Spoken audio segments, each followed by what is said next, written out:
오늘 날마다라는 주제로 함께 그 삶을 어떻게 영위해 가야 하는지 우리가 말씀을 통해 함께 살펴보길 원합니다. 저희들이 환경이 얼마나 사람에게 중요한지, 얼마나 영향이 큰지 너무나도 잘 알고 있습니다. 어른들에게도 이 환경이 얼마나 중요한데 사실 어린아이들에게는 얼마나 중요할까요? 그렇게 부모는 가능한 한 좋은 환경에서 우리 아이들이 자랄 수 있도록 좋은 학군으로 이사를 가기도 합니다. 그리고 좋은 프로그램이 있는 교회로 이전을 하기도 하죠. 더 나아가 이 아이들이 어떤 친구를 만나는지, 그 친구들의 부모님들은 어떠한지 관심이 있는 부모님이라면 끊임없이 좋은 환경을 제공하기 위해서 준비합니다. 그 이유는 간단합니다. 더 좋은 환경이 더 좋은 아이로 자라게 할 수 있다라는 믿음 때문이죠. 환경이 뇌에 미치는 영향에 관련해서 뇌 과학 분야에서 흥미로운 연구를 하는데요. 어린 시절의 다양한 환경 요인인 두뇌 백질에 대한 변화를 연구했습니다. 간단하게 말해서 두뇌에 있는 이 백질이라고 하면요, 뇌에서 얼만큼 빨리 연산하고 계산해서 정보를 전달하느냐, 이 부분이 백질이라는 부분입니다. 한마디로 말해서 통신망 역할을 하는 것이죠. 근데 이 구조를 통해서 뇌에서 감각기관을 처리하기도 하고 언어를 이해하기도 하고 운동신경을 잘하게도 한다는 겁니다. 근데 어린 시절에 겪은 사회적, 가정적 어려움은 뇌에 영향을 주어서 이 백질의 품질을 떨어뜨릴 뿐만 아니라 신체적, 정서적 트라우마를 가지고 있는 사람들과 그 패턴이 비슷하다고 합니다. 어린 시절에 겪은 그 사회적 어려움들이 트라우마가 있는 사람들과의 그 뇌와 점점 비슷해진다.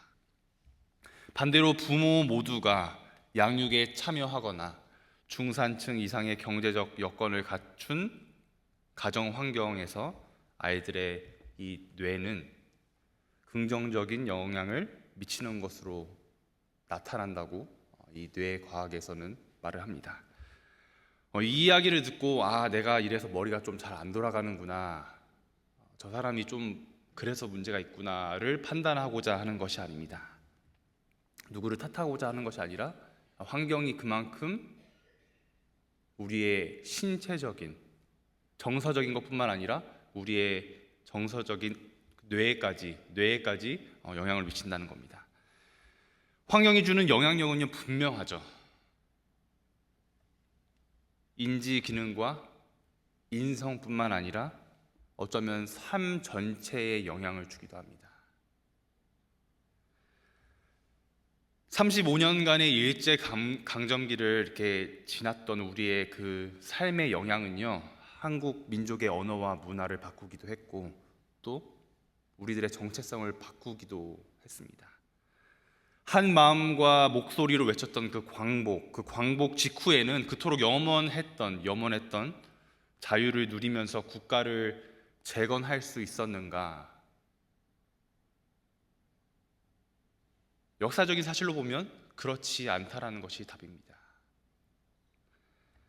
광복의 감격과 재건의 노력이 있었음에도 불구하고 자주 독립 국가의 건설로 연결할 수 없었던 이유 중에 하나는요, 미국과 소련의 분할 점령, 그것과 함께 우리 민족 안에서도 우익과 좌익으로 분열되는 그 사태가 계속 시작됐다는 겁니다.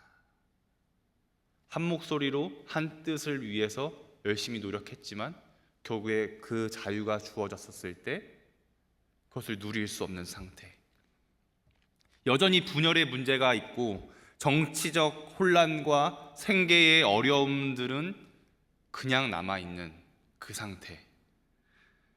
근데 오늘 함께 읽은 이사야서 62장에서는요 이 배경이 비슷합니다.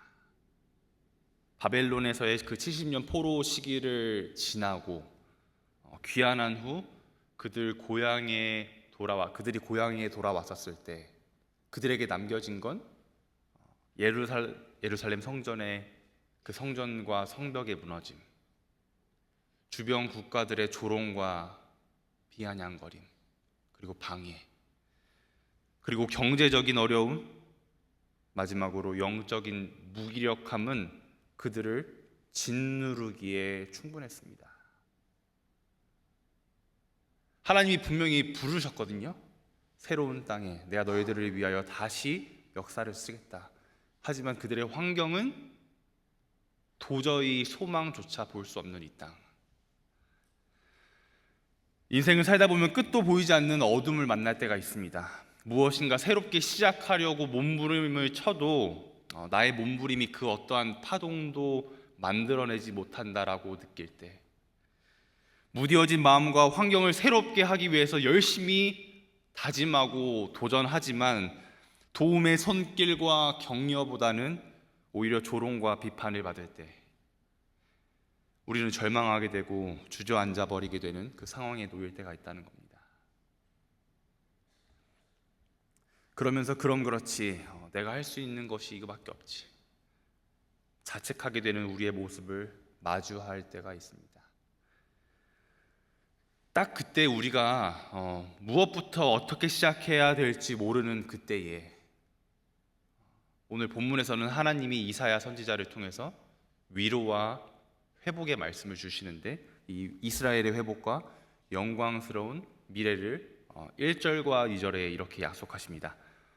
나는 시온의 의가 빛같이 예루살렘의 구원이 횃불같이 나타나도록 시온을 위하여 잠잠하지 아니하며 예루살렘을 위하여 쉬지 아니할 것인즉 이방 나라들이 내 공의를 묻 왕이 다 내 영광을 볼 것이요 너는 여호와의 입으로 정하실 새 이름으로 일컬음이 될 것이며.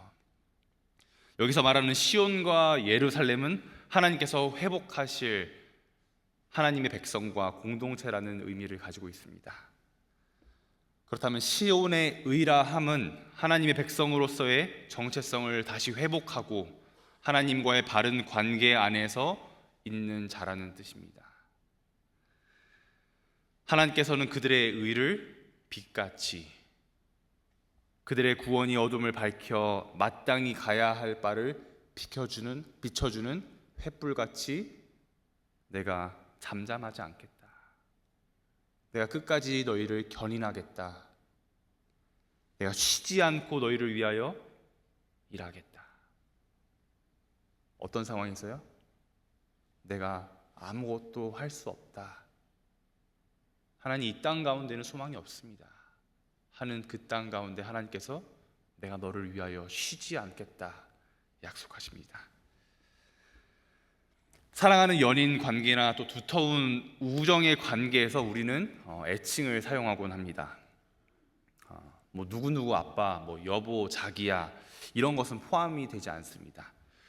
혹시 서로를 이렇게 배우자에게 또 친한 친구에게 부르는 애칭이 있으신가요? 저는 학생들을 하도 훈련을 시켜서 그런지 몰라도 학생들이 저를 이제 무서운 목사님, 그리고 머리가 짧았었을 때는 이제 빡빡이 목사님이라고 불렀습니다. 사실 애칭이라는 것은요, 이제 그냥 들으면, 모르고 들으면 기분이 나쁠 만한 이야기들이 많지만 그 안에 관계를 사실은 확인할 수 있는 것이고, 그 관계 안에 관심과 애정, 또 사랑도 느낄 수 있는 것이죠. 사랑의 표현인 것이죠. 근데 지금 어쩌면 하나님과 관계가 온전하지 않고, 하나님 진짜 이 길이 맞나요? 하나님의 약속하심이 분명히 이곳에 있는 것이 맞나요? 의심이 되는 그 순간 가운데 하나님께서는요, 3절에 그들을 이렇게 부르십니다. 너는 여호와의 손에 아름다운 관이라. 너는 하나님의 손에 왕관이라. 4절에서는 나의 모든 기쁨이 너에게 있다라는 헵시바라는 애칭으로, 또한 결혼한 여자라는 뷸라라는 애칭으로, 쉽게 말해서 내가 너를 찜했다, 너는 내 거다 라고 하나님께서 다시 한 번 더 그들에게 격려하십니다. 그러면서 하나님의 흐뭇한 사랑의 표현이 이렇게 반복이 됩니다. 뭐라고 반복이 되냐? 하나님이 너를 기뻐한다. 내가 너를 기뻐한다.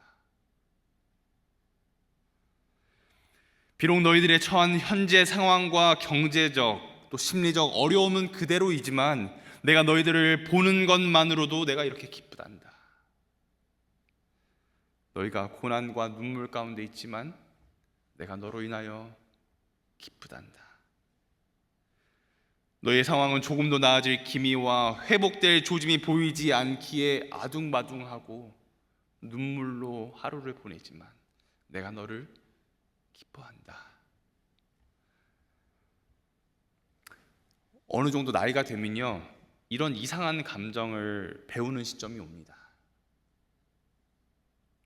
어려운 상황을 보면서도 기뻐할 수 있는 마음. 마치 어린아이가 놀이터에 있는 계단을 올라가려고 안간 힘을 쓰는 모습을 누구는 사랑스럽게 보죠? 부모님은 사랑스럽게 봅니다. 아이는 못 올라가서 안간 힘을 쓰고 어려워하고 때로는 울기도 하지만 부모님은 그것을 사랑스럽게 봅니다. 아이가 고통당하는 것이 즐거워서 웃는 것은 아니겠죠. 젊은 청년들이 교회에 나와 자신들의 어려움과 형편을 두고 울부짖는 것을 보는 것만으로도 기쁨으로 여기는 어른들이 있습니다. 으이구, 고생은 사서도 한다. 나중에 알게 될 거야. 이런 마음일까요? 그런 마음이 아니죠. 젊은 시절 하나님께 울부짖는 그 시간이 얼마나 복된지 나중에는 알게 될 거다. 어쩌면 그들을 기특한 마음으로 또는 중보하는 마음으로 젊은 시절에 하나님께 나아가는 그들을 봄이 얼마나 기쁨이 되는지. 분명히 재정적으로 또 어떤 환경적인 요인으로 도와줄 수 있지만 그 시간에 도움보다 하나님을 마주하며 울부짖고 기도하는 그 청년들, 어려움을 겪고 다시 성장해야 되는 그 아이들이 그들에게는 어려움이 있지만 그것을 보는 우리에게 기쁨이 있는 이유는 그들에게 소망을 보기 때문입니다. 그들이 버려졌다고 생각했을 때 더 이상 무엇인가 시작할 엄두가 나지 않을 때 하나님께서는 그들을 향한 사랑을 멈추지 않겠다고 하시면서 6절과 7절에 이런 약속을 하십니다. 예루살렘이여, 내가 너의 성벽 위에 파수꾼을 세우고 그들로 하여금 주야로 계속 잠잠하지 않게 하였느니라. 너희 여호와로 기억하시게 하는 자들아, 너희는 쉬지 말며 또 여호와께서 예루살렘을 세워 세상에서 찬송을 받게 하시기까지 그로 쉬지 못하시게 하라. 하나님께서 약속하시죠. 내가 파수꾼을 세우겠다. 파수꾼의 역할은요, 이 적군의 동태를 살피고 적군의 침략이 있을 경우에 신속하게 보고하여서 성읍을 안전하게 지키는 데 있습니다. 그런데 여기에서 말하는 파수꾼이라 함은 단순히 하나님께서 너를 보호하겠다라는 것을 뛰어넘어 하나님께서 이루실 그 약속, 예루살렘으로 다시 오시는 그 하나님의 모습을 기쁨으로 보고하는 역할을 말합니다. 마치 세례 요한이 광야에서부터 외치는 자의 소리가 되어 주님의 길을 예비하였던 것처럼 하나님은 때에 따라 침체에 있는 그들에게, 절망 가운데 있는 그들에게 파수꾼을 세우시사 하나님의 약속을 기억하게 하신다는 겁니다. 그러면서 말하는 거죠. 파수꾼들이 우리를 향하신 하나님의 온전한 회복과 구원하심이 분명히 올 것이다. 포기하지 마라, 겁내지 마라. 너희를 위해 더 좋은 것을, 더 아름다운 때를 예비하셨다.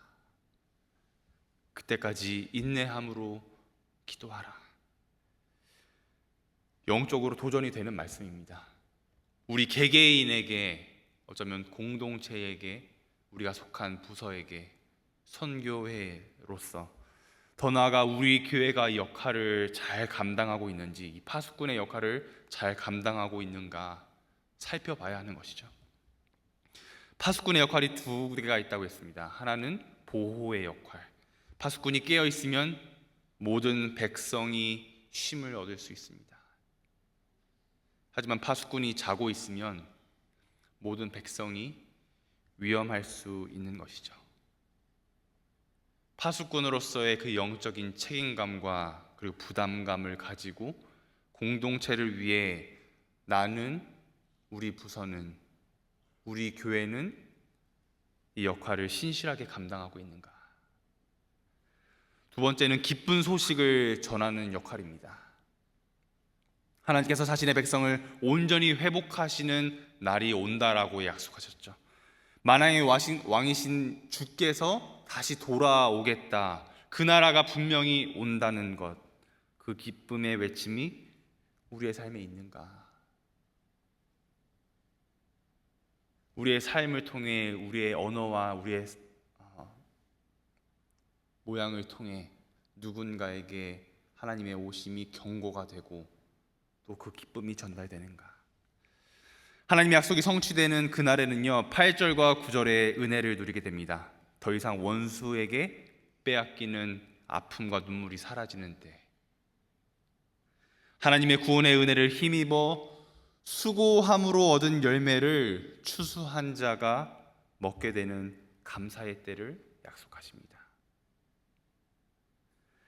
하나님의 위로와 격려, 그리고 약속을 통해 회복을 말씀하시는데요. 그러면서 하나님께서는 단순히 그들을 말씀을 듣고 위로받으면서 그들의 생활이 좀 더 나아지는 것이 하나님이 원하는 것이 아니라, 너희가 나의 백성이라면, 너희가 진정 나의 백성이라면 무엇을 해야 되는지 10절에 이렇게 말씀하십니다.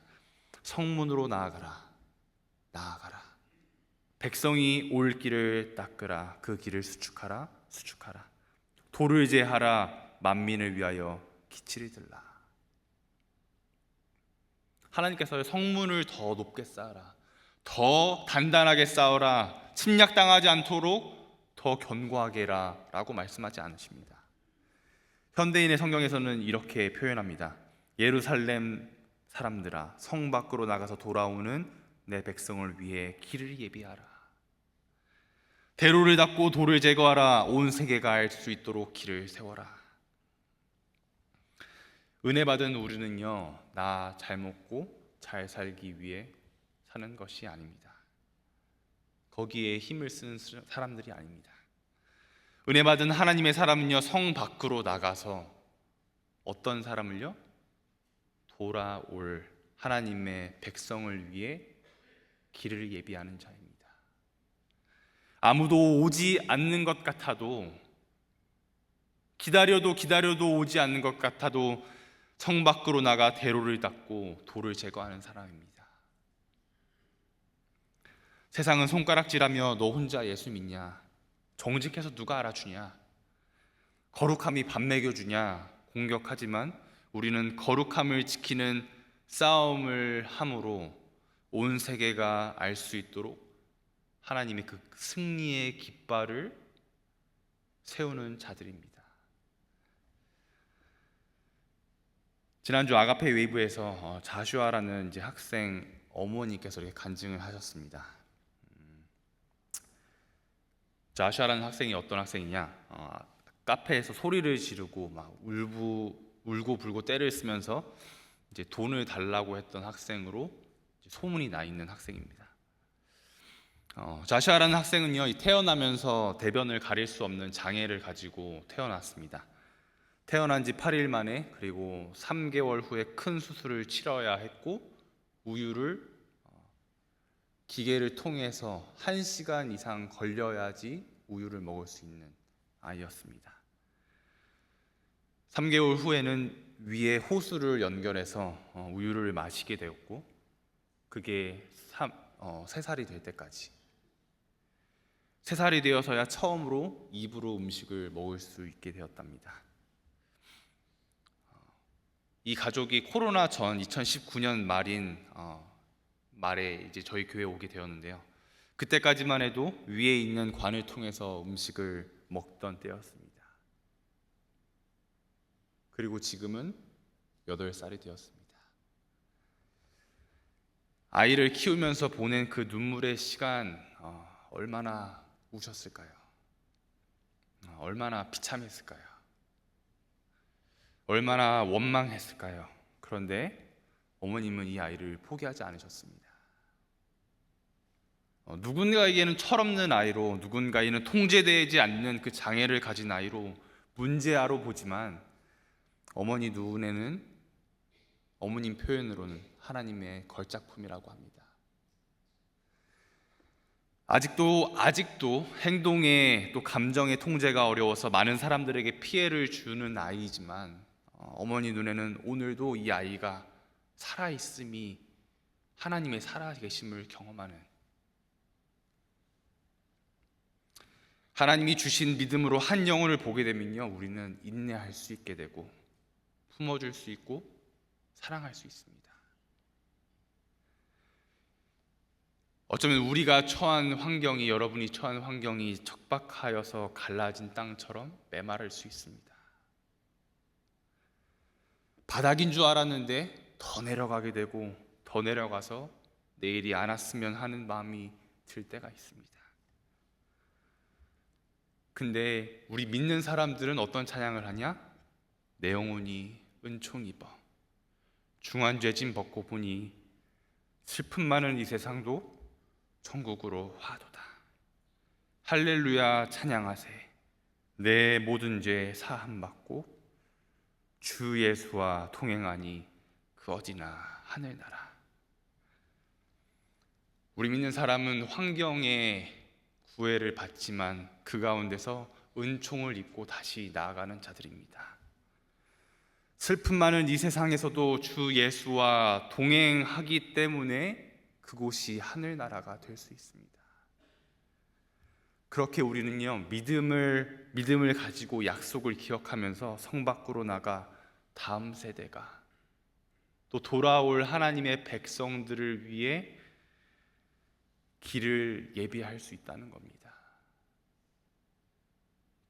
그리고 대로를 닦고 돌을 제거하며 온 세계가 알도록 깃발을 들 수 있다는 겁니다.